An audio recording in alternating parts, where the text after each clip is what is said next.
প্রথমেই জানাবো সংবিধান সংস্কার পরিষদের শপথ নেয়নি বিএনপি।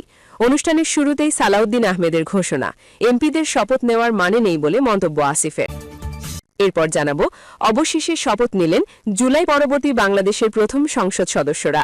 প্রথম ধাপে অনুষ্ঠানের শপথ নেন বিএনপির এমপিরা। সংসদ নেতা হচ্ছেন তারেক রহমান। এদিকে রোজার মধ্যে সংরক্ষিত আসনে তফসিল ঘোষণার প্রস্তুতি নির্বাচন কমিশনের। বিএনপি থেকে সুযোগ পাবেন ৩৬ জন নারী, জামায়াত জোড়ে থাকছেন ১৩ জন। জানাবো অন্তর্বর্তী সরকারের সবচেয়ে বড় অর্জন জুলাই সনদ। বিদায়ী ভাষণে প্রধান উপদেষ্টা জুলাই সনদ বাস্তবায়নের প্রতি জোর। থাকছে ভারত বাংলাদেশ সম্পর্কে নতুন মোড়, দ্বিপাক্ষিক সম্পর্ক আরও জোরদার করতে আগ্রহী দিল্লি। বিএনপির ব্যালেন্সিং পলিসি এখন দিল্লির জন্য বড় পরীক্ষা। এবং সবশেষে জানাবো দ্বৈত শপথে উত্তাল সংসদ। সংবিধান সংস্কার ইস্যুতে বিএনপির ভিন্ন অবস্থান। সংসদীয় নেতা তারেক রহমান দক্ষিণ প্লাজায় ইতিহাস গড়তে যাচ্ছে মন্ত্রিসভার শপথ। দর্শক, এতক্ষণ শিরোনাম দেখছিলেন, আপনাদের সাথে আছি আমি জান্নাতুল ফেরদৌস। এবার যাচ্ছি পুরো খবরে, তবে তার আগে অনুরোধ থাকবে ভিডিওতে একটি লাইক দিন আর চ্যানেলটি সাবস্ক্রাইব করে কমেন্টে জানিয়ে দিন আপনার মূল্যবান মতামত। ক্ষমতা কি মানুষকে পরিবর্তন করে দেয়, নাকি মানুষই ক্ষমতার অপব্যবহার করে? দর্শক, আজ আমরা এমন এক জাদুকরের মুখোশ উন্মোচন করতে দাঁড়িয়েছি, যিনি সারা পৃথিবীকে কয়েক দশক ধরে স্বপ্ন দেখিয়েছিলেন দারিদ্র্যকে জাদুঘরে পাঠানোর। কিন্তু আজ ২০২৬ সালের এই লগ্নে দাঁড়িয়ে প্রশ্ন উঠছে, দারিদ্র্য কি জাদুঘরে গেছে, নাকি ডক্টর ইউনূসের ১৮ মাসের শাসনামল বাংলাদেশের অর্থনীতিকেই এক অন্ধকার জাদুঘরে বন্দী করে ফেলেছে? ২০২৪ সালের ৮ই অগস্ট যখন ডক্টর মুহাম্মদ ইউনূস ছাত্র জনতার রক্তের ওপর দাঁড়িয়ে এই দেশের অন্তর্বর্তী সরকারের প্রধান উপদেষ্টার মসনদে বসেন, আমরা ভেবেছিলাম এক নতুন ভোরের সূচনা হবে। ভেবেছিলাম একজন বিশ্বখ্যাত অর্থনীতিবিদ যখন দেশ চালাবেন তখন দেশের প্রতিটি মানুষের ভাগ্য জাদুকরীভাবে বদলে যাবে। কিন্তু ১৮ মাস পর যখন তিনি বিদায় নিচ্ছেন, আমরা কি দেখছি? আমরা দেখছি এক হাহাকারের শ্মশান। ৩০ লাখ নতুন দরিদ্র মানুষ, ইতিহাসের সর্বোচ্চ খেলাপি ঋণ আর ২৩ লাখ কোটি টাকার ঋণের পাহাড়। কোথায় গেল আপনার সেই ৩-০ দর্শন? নাকি আপনার এই দর্শন কেবল বিদেশের সেমিনারে বিক্রি করার জন্যই বরাদ্দ ছিল? আপনারা কি জানেন যে মানুষটি ক্ষুদ্র ঋণের মাধ্যমে মানুষের ভাগ্য বদলানোর কথা বলে নোবেল জিতেছিলেন, তার ১৮ মাসের শাসনামলে বাংলাদেশের প্রতিটি ঘরে এখন অভাবের করাল গ্রাস? দর্শক, আজ আমরা ব্যবচ্ছেদ করব ডক্টর ইউনূসের জাদুর আড়ালে বাংলাদেশ ধ্বংসের গভীর সব ষড়যন্ত্রের। তার জন্য ভিডিওটা শেষ পর্যন্ত দেখতে থাকুন। বিশ্বব্যাংকের সর্বশেষ রিপোর্ট বলছে, ডক্টর ইউনূসের এই সংক্ষিপ্ত সময়ে নতুন করে ৩০ লাখ মানুষ দারিদ্র্য সীমার নিচে তলিয়ে গেছে। অবিশ্বাস্য, যে মানুষটি দারিদ্র্য বিমোচনের ব্র্যান্ড অ্যাম্বাসেডর, তার নিজের শাসনের অধীনেই মানুষ নিঃস্ব হচ্ছে। এক হাতে নোবেলের শংসাপত্র আর অন্য হাতে ৩০ লাখ মানুষের হাহাকার। এটাই কি আপনার সেই স্বপ্নের সংস্কার? বিশিষ্ট অর্থনীতিবিদ অধ্যাপক আব্দুল বায়েস আজ স্পষ্টভাবে আঙুল তুলে দেখাচ্ছেন, আপনার আমলে অর্থনীতি কেবল ধীর গতি হয়নি, বরং তা সম্পূর্ণ মুখ থুবড়ে পড়েছে। বিনিয়োগ নেই, নতুন কোনো শিল্প উদ্যোগ নেই, বিদেশি বিনিয়োগকারীরা মুখ ফিরিয়ে নিয়েছেন। আপনার পুরোটা সময় কেটেছে বিদেশের সাথে ইমেজ রক্ষা করতে, কিন্তু দেশের মানুষের পকেটের খবর আপনি রাখেননি। আসুন এবার নজর দেই বাংলাদেশের অর্থনীতির মেরুদণ্ড অর্থাৎ ব্যাংকিং খাতের দিকে। ব্যাংকিং খাতের ক্যান্সার এখন মহামারীতে রূপ নিয়েছে। ডক্টর ইউনূসের ১৮ মাসে খেলাপি ঋণের স্থিতি দাঁড়িয়েছে ৬,৪৪,০০০ কোটি টাকার ওপরে, অর্থাৎ বিতরণকৃত ঋণের প্রায় ৩৬% এখন খেলাপি। দর্শক, চিন্তা করতে পারেন, গোটা পৃথিবীতে আজ খেলাপি ঋণের হারে বাংলাদেশ ১ নম্বরে দাঁড়িয়েছে। ২০২৪ সালের শুরুতে যেখানে খেলাপি ঋণের হার ছিল ২০%, আপনার ১৮ মাসে তা লাফিয়ে ৩৬% হলো কিভাবে? আপনি কি তবে লুটেরাদের পাহারা দিচ্ছিলেন? আপনার পেছনে বিএনপি, জামায়াত সহ সব বড় রাজনৈতিক শক্তির নিরঙ্কুশ সমর্থন ছিল। রাষ্ট্র সংস্কারের এমন সুযোগ ইতিহাসে আর কেউ পায়নি। অথচ আপনি সেই বিশাল শক্তি নিয়ে কি করলেন? আপনি ব্যাংকগুলোকে দেউলিয়া হওয়ার পথে ঠেলে দিলেন।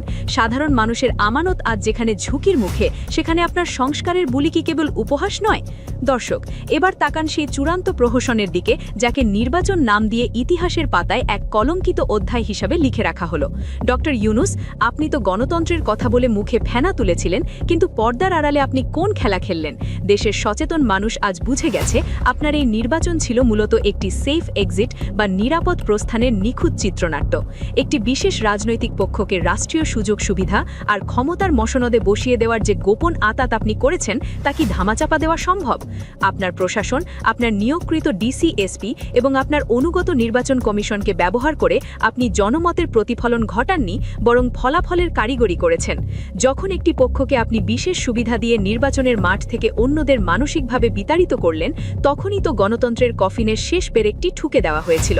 18 মাস পর আপনি যখন শান্তিতে বিদায় নিচ্ছেন, তখন প্রশ্ন জাগে, এই শান্তি কি জনগণের জন্য নাকি আপনার নিজের পিঠ বাঁচানোর জন্য? দর্শক, রিজার্ভ নিয়ে ডক্টর ইউনূস যে রাজনীতির খেলা খেলেছেন তা শুনলে আপনাদের রক্ত গরম হয়ে যাবে। বিদায়ী ভাষণে তিনি খুব গর্ব করে বলেছেন, আমাদের রিজার্ভ এখন $34 বিলিয়ন। কিন্তু এই ডলার কি আসমানে থেকে পড়েছে? গবেষক ডক্টর লুবনা তুরিন আমাদের চোখে আঙ্গুল দিয়ে দেখিয়ে দিয়েছেন, এই রিজার্ভের দাম দিয়েছে দেশের প্রতিটি সাধারণ মানুষ। কিভাবে? বিদ্যুৎ উৎপাদন কমিয়ে দেওয়া হয়েছে যাতে জ্বালানি খরচ না হয়, যার ফলে ঘন্টার পর ঘন্টা লোডশেডিংয়ে পুড়তে হয়েছে মানুষকে। শিল্প কারখানার কাঁচামাল আমদানি বন্ধ করে দেওয়া হয়েছে ডলার বাঁচানোর নামে, যার ফলে উৎপাদন বন্ধ হয়ে লক্ষ লক্ষ শ্রমিক বেকার হয়েছে। জীবনদায়ী ওষুধের কাঁচামাল আনতে ব্যবসায়ীরা হাহাকার করেছে। অর্থাৎ মানুষের পেটে লাথি দিয়ে, উৎপাদন ব্যবস্থা ধ্বংস করে দিয়ে আপনি রিজার্ভের ঘর ভরেছেন শুধু বিশ্বকে এটা দেখানোর জন্য যে আপনি সফল। আপনি কথায় কথায় রিজার্ভের বুলি আওড়ান। রিজার্ভ কি কোনো রাষ্ট্রের লক্ষ্য হতে পারে? লক্ষ্য তো হওয়া উচিত কর্মসংস্থান আর খাদ্য নিরাপত্তা। আপনি তো সেই লক্ষ্যকে হত্যা করেছেন। সবচেয়ে ভয়ঙ্কর আর নির্লজ্জ বিষয় হচ্ছে স্বার্থের সংঘাত এবং ব্যক্তিগত ফায়দা হাসিল। ডক্টর ইউনূস প্রধান উপদেষ্টা পদে থেকে তার নিজের গ্রামীণ ব্যাংক আর গ্রামীণ গ্রুপের জন্য যা করেছেন তা কোনো নির্বাচিত সরকার করার সাহস পেত না। দর্শক, মনোযোগ দিয়ে শুনুন। নিজের বিরুদ্ধে থাকা শ্রম আইন লঙ্ঘন আর অর্থ পাচারের মামলাগুলো ক্ষমতার দাপটে তড়িঘড়ি করে খারিজ করে দিয়েছেন তিনি। এটা কি আইনের শাসন? নিজের গ্রামীণ গ্রুপকে কর ছাড় দিয়েছেন, গ্রামীণ ব্যাংকের সরকারি শেয়ার 25% থেকে কমিয়ে 10% নামিয়েছেন।